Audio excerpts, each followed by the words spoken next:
Welcome to another Craftyhallett video. This time I'm going to show you how to make these cute hexagon boxes. I wanted to make a hexagon box shape. It was inspired by a gift that my son gave me for Mother's Day, and some of them I've done with roses on the top. Some of them I've done as just simply decorated with design scrapbook paper. Some I've done really tall so that you can put tall things in them, like a little bottle of wine or a wine glass or something similar. So you want to know how to make this. Let me show you. Two pieces. First piece we're going to need is a lid, and as you can see, I've got some that have a straight edge and some that have a notched edge, and the notched edge was simply done on the envelope punch board. I just popped it in the envelope punch board before I assembled the lid and cut out little notches. Really simple to do. Not going to show you it on the video, but that's how I did it. So how do we make these boxes? Let's start with the lid. Don't worry about writing these measurements down because they are all on the blog. And if I get time, I'll cut and paste them into the bottom of the YouTube video as well. So the lid is what we're starting with, and you're going to need a piece of cardstock that is 11 inches by 6 inches. You can cut it out of a piece of A4, but you'll see in a bit that we're going to do something else. So I'd cut it out of a bit of 12 by 12 myself.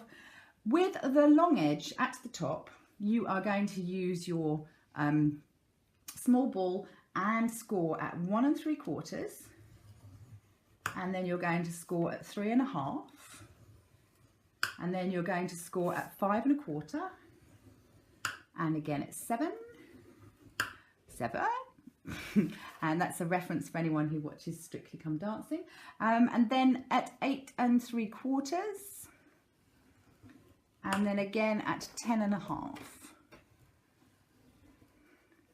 Then you're going to rotate it with the short edge at the top, that's the 6-inch edge, and you're going to score at 1 3/4 and 4.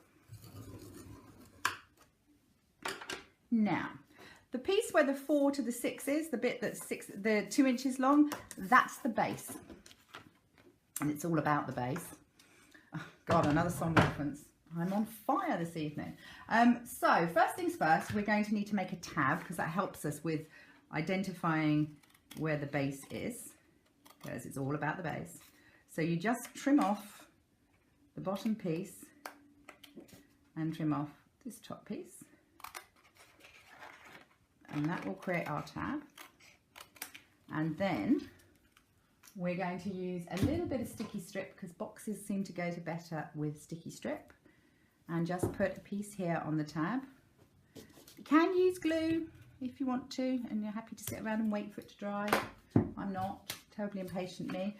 Then with my score tool, with my bone folder, I'm just going to rub along my score lines because you get a crisper finish, and we all like a crisper finish. And then do these ones too.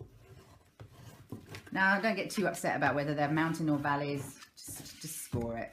It'll be fine. It'll all come out in the wash.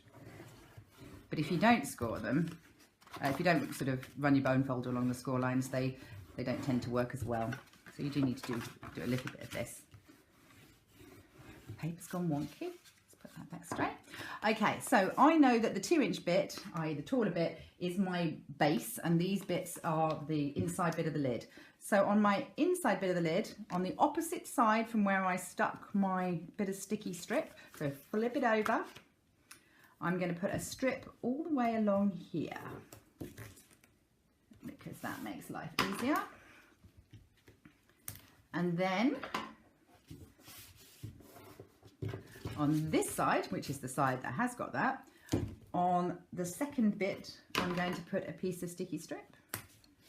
And on the 4th bit, I'm going to put a bit of sticky strip. This will all make so much sense in a minute.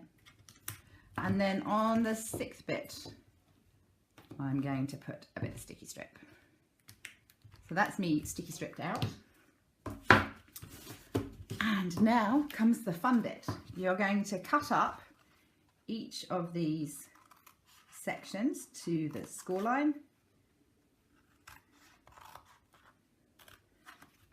Now, obviously, if you're making this at home, you would take a little bit more time and care than doing this than I am, but I'm not going to because I'm on video and I don't want you to be bored out of your tiny minds watching me do this. I'm hoping you're not bored out your tiny minds. I mean, you could all be watching EastEnders, who knows. Anyway, snipped those all up. Take my sticky strip off the bit at the bottom here that's all still intact and just fold that over.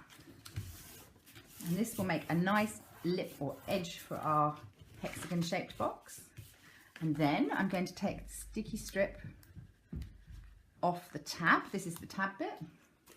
And I'm just going to roll this around. Don't worry too much at this point about getting the hexagon shape right. Just literally roll it round and bring it to join to make your shape. And you will find a lovely little hexagon shape forms itself. Don't try and force it. Just, it'll happen. If you've scored, it'll happen. And now you will see my interesting arrangement of tabs. Each of the tabs will correspond with a matching tab across the way. Don't try and pull this too tight because it will just flap across. So don't try and pull it because you'll pull the hexagon out of shape. So just literally bring the two tabs on top of each other and let them rest. And then we'll do the next one. And you can see now why you didn't need sticky strip on every bit, because they're just going to fall onto the other one. And then this is the final one. And you just pull it on top of the other one. This is a great project if you're a messy crafter because it really doesn't matter as long as you just get those lined up. So if you get those lined up gently and you don't pull them, you will have a perfect hexagon shape. But of course, this is a bit ugly and we want to cover that up. And so to cover it up, I took a 2 3/4 inch framelit. So it's a 2 3/4 inch circle framelit, and I cut out 2 circles.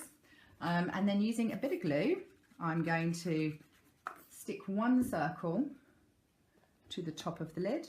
That just covers up my multitude of synths. And then flip the box upside down and stick another one on the inside. And I'm going to leave that to one side because that is my lid done. Now, obviously, if you want to have a narrower lid, like on this one, I did a narrower lid, and on this one here, I did a narrower lid, then just change the measurements here. Just adjust them, make them less. You can work it out. So that's our lid done. And now to do the base, because again, time for a poor joke, it's all about the base. You are going to take a piece of cardstock which is 7 by 10 1/4, and again we have some slightly different scoring this time because we're moving in 1/8 of an inch. So this time we're going to score at 1 5/8. Now I struggle with fractions, and sometimes when someone says to me it's 1/8 of something, I get really confused. So 5/8 is 1 more than 4/8, and 4/8 is a half, and this is how I remember it. So I go to 1 1/2 and I count on 1. I don't know if that helps or hinders anyone with my little mad maths, but that's how my mad maths works. The next score line is at 3 1/4. Well, that's good, no 8s to worry about. The next line is at 4 7/8. So I go to 5 and count back 1, and that just seems to work. And then the next one is at 6 1/2, which is here. The next one is at 8 1/8. Well, that's easy enough to do. And the next one is at 9 3/4. Platform 9 3/4 even. That's where Harry Potter lives. Score that one down and then turn it round, and with the short side at the short side at the top, we're going to score at 1 3/4, which is here, and 5 1/2, which is there. And it's again, it's the same principle as we used to assemble the lid. So I'm just going to quickly do this. I might even speed the video up at this point because you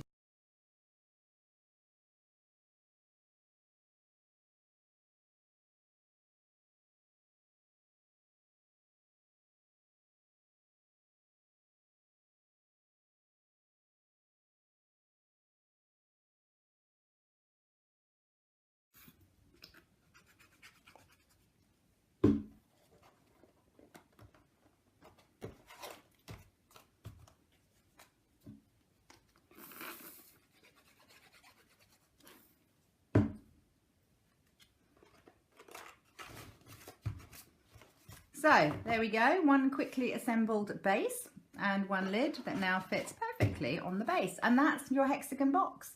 Obviously, it's entirely up to you how you decorate them. Have fun making them. Thanks for watching Craftyhallett.